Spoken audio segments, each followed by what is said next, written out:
ये 1 किलो आलू हैं, इनसे ना 2 डिशेस बनानी है, आलू के पराठे और आलू का भरता।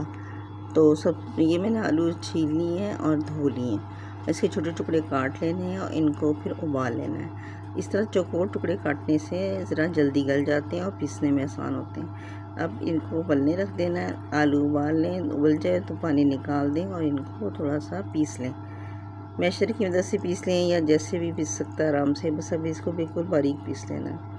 अब ये एक तरफ रख दें कि हो गया तैयार आपका उबला हुआ और कुचला हुआ आलू।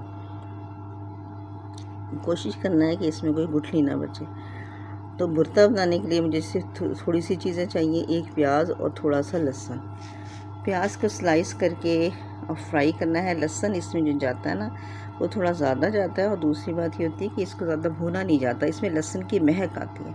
तेल गरम कर लिया, तेल मैंने हस्ब दस्तूर सरसों का लिया है, नेचर्स फ्रेश वालों का, और इसको मैंने पका कर लेना है प्याज का।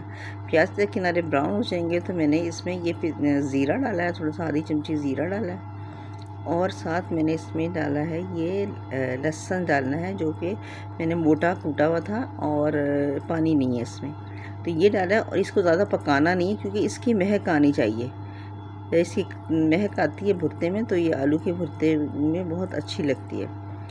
साथ ही मैंने इसमें नमक डाला है, हस्ब ज़ायका नमक डाल दिया, और उसके बाद इसमें डलेंगी मिर्चें। सूख मिर्च पाउडर डालना है, ये हस्ब ज़ायका दोनों चीज़ें। मैंने आधी चम्मच से ज़रा ज़्यादा मिर्चें डाली और 1 चम्मच नमक डाला, और इसको फिर थोड़ा सा चला लिया, भुन गया। अब इसमें डाला है आलू, इसको भी ज़्यादा नहीं भूनना, बस मिर्च का रंग, ज़रा मिर्च का कच्चापन दूर हो जाए।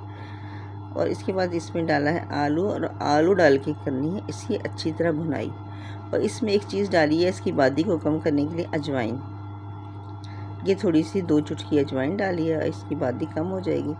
और अब हमने इसको बहुत अच्छी तरह इसको भूनना है, और भून के दरमियानी आंच पे इसको रखना है। ये तैयार हो जाएगा, भुर्ता तैयार है।